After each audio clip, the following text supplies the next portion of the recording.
নমস্কার বন্ধুরা, স্বাগত জানাই আমার যা ইচ্ছে তাই চ্যানেলে। আজ তোমাদের আমি কচুর পকোড়া করে দেখাবো। এটা যে এত সুন্দর খেতে লাগে তোমরা না খেলে বুঝতে পারবে না।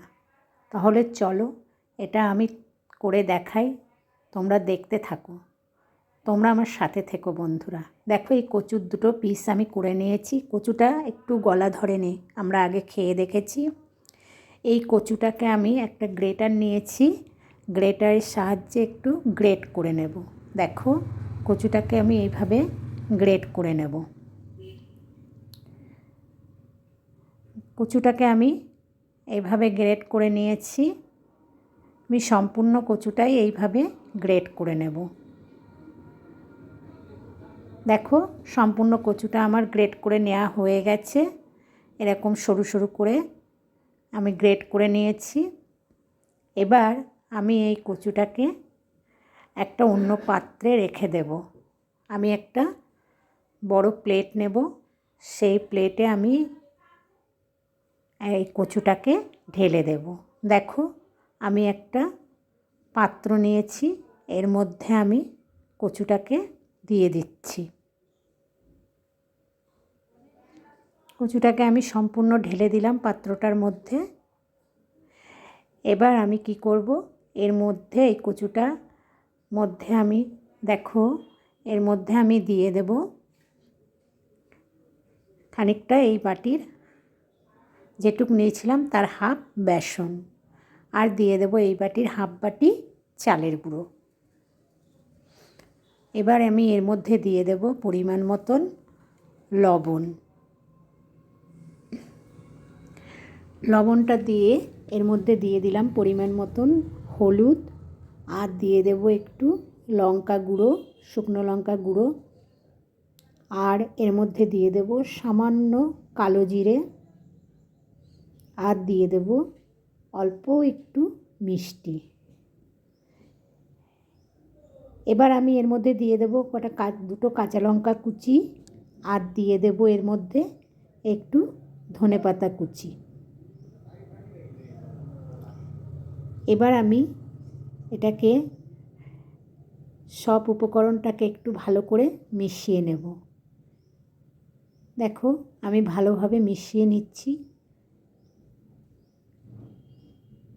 ভালো করে মিশিয়ে নিয়ে আমি এর মধ্যে একটু এবার সামান্য পরিমাণ জল দিয়ে দেব, অল্প সামান্য করে জল দিয়ে দিচ্ছি। জলটা দিয়ে আমি ভালো করে বেশ চটকে ভালো করে মেখে নেব। দেখো এভাবে আমি এটাকে মেখে নিচ্ছি। এবার আমি এর মধ্যে দিয়ে দেব এই চামচের হাফ চামচ কর্নফ্লাওয়ার। কর্নফ্লাওয়ারটা দিয়ে আবারও আমি ভালো করে এটাকে মেখে নেব, যাতে সব কিছু একসঙ্গে মিশে সুন্দর একটা মণ্ড তৈরি হয়, ভালো মাখা হয়, বেশ সুন্দর। দেখো মাখাটা আমার হয়ে গেছে, সব কিছু মিশিয়ে বেশ ভালো করে মেখে নিয়েছি। এবার আমি গ্যাসে একটা কড়া চাপিয়ে দিচ্ছি। কড়াটা গরম হয়ে গেছে। এবার আমি এই কড়াই দিয়ে দেব খানিকটা সর্ষের তেল। এই কচুর পকোড়া সর্ষের তেলে করলে বেশ সুন্দর খেতে লাগে। দেখো তেলটা বেশ গরম হয়ে গেছে। এবার আমি তেলটাকে একটু নাড়িয়ে দিচ্ছি। তেলটাকে নাড়িয়ে দিয়ে আমি যে কচুটা ভালো করে মেখে বেশ একটা মণ্ড মতন তৈরি করে নিয়েছি, তার থেকে আমি পকোড়ার আকারে কড়ার মধ্যে দিয়ে দেব অল্প অল্প করে। দেখো এইভাবে আমি পকোড়ার আকারে কড়ার মধ্যে সব বসিয়ে দেব।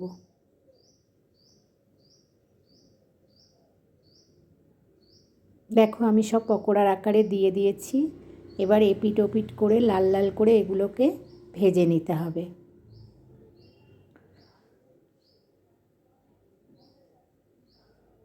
দেখো আমি ভালো করে এগুলোকে ভেজে নিচ্ছি। এবার এই উল্টে দিচ্ছি, সব কটাকে উল্টে দিলাম ওপিটটা হওয়ার জন্যে। দেখো পকোড়াটা আমার বেশ লাল লাল করে ভেজে নেওয়া হয়ে গেছে।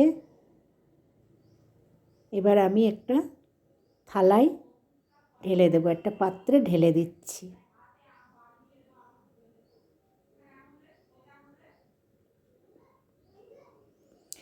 একটা পাত্রে আমি এগুলোকে সব রেখে দিলাম।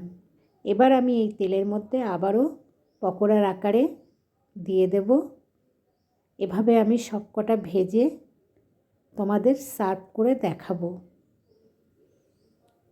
দেখো, আমি সার্ভ করার জন্য একটা প্লেটে ঢেলেছি, একটা প্লেটে সাজিয়ে দিয়েছি। এটা তোমরা যে কোনো সময় সন্ধ্যাবেলায় পকোড়া হিসাবে কিংবা ডালের পাতেও ভাজা হিসাবে এটা খেতে পারবে। এটা খেতে খুবই সুন্দর হয়, আর এত মানে উপরটা শক্ত আর ভিতরটা নরম হয়, খেতে দারুণ লাগে। যদি তোমাদের এই রেসিপিটা ভালো লাগে তাহলে তোমরা বন্ধুরা আমার চ্যানেলটাকে একটু লাইক, শেয়ার, কমেন্ট করো, একটু সাবস্ক্রাইব করো।